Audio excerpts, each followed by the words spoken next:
Two internet giants go head-to-head. Xfinity or Frontier? Which one really delivers? On the left, Xfinity, widely available cable and fiber with strong bundles. And on the right, Frontier, affordable, super-fast fiber with growing coverage. Let's skip the buzzwords and get to the real stuff. Each category earns points, and at the end, you'll see exactly who comes out on top. The result might not be what you expect. All right, before we jump in, here's a quick mind map of the categories we're going to compare. Speed and technology, price and value, customer satisfaction, coverage and availability, bundles and extras, and data caps and contracts. That's our full playbook. Let's hit it category by category. Kicking off with speed and technology. So Xfinity runs mostly on a hybrid fiber coaxial network. Think supercharged cable.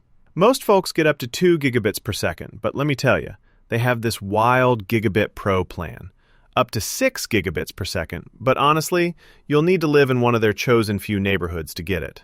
Uploads? Not so hot. For most, upload speeds are way slower than your downloads, so that's a bummer if you're doing big uploads. Now, flip it to Frontier. Here's something cool. Frontier Fiber gives you symmetrical speeds, like 7 gigabits per second both ways if you're lucky enough to be covered. That's incredible for gaming, streaming, or anything cloud-based. Lower latency, fewer hiccups. Coverage isn't perfect yet.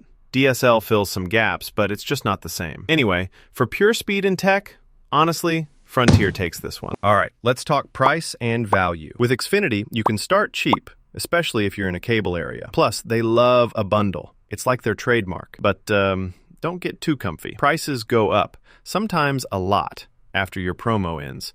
And those equipment rental fees, they sneak up on you. Now, with Frontier, it's kind of refreshing. Their fiber gigabit plans are consistently cheaper than Xfinity's, and they don't go heavy on fake promo pricing. What you see is what you get. So, yeah, installation or modem fees can pop up, and DSL options aren't great for price. But honestly, for actual value, especially on fiber, Frontier's the clear winner here, too. On to customer satisfaction. You know what? Xfinity has stepped up here. People praise their speed and reliability, and they've improved service. Shout out to whoever runs that support chat.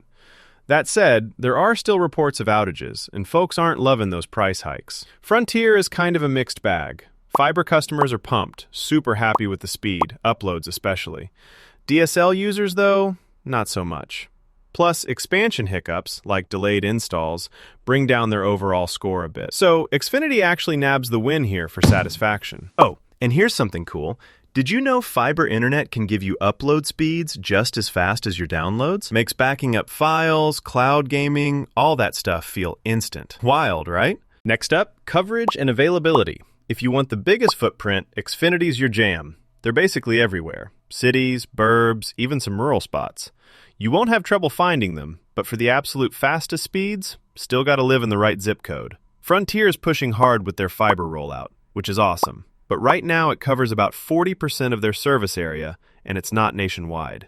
DSL gives them some reach, but we all know it's not a fiber substitute. So, for blanket coverage, Xfinity's still the champ. Bundles and extras. This is where things get kinda wild. Xfinity is all about the options. TV, phone, home security, streaming promos, even mobile. If you want everything, they've probably got a bundle for you. It does get complicated, and bundled contracts aren't everyone's cup of tea. Just saying. Frontier?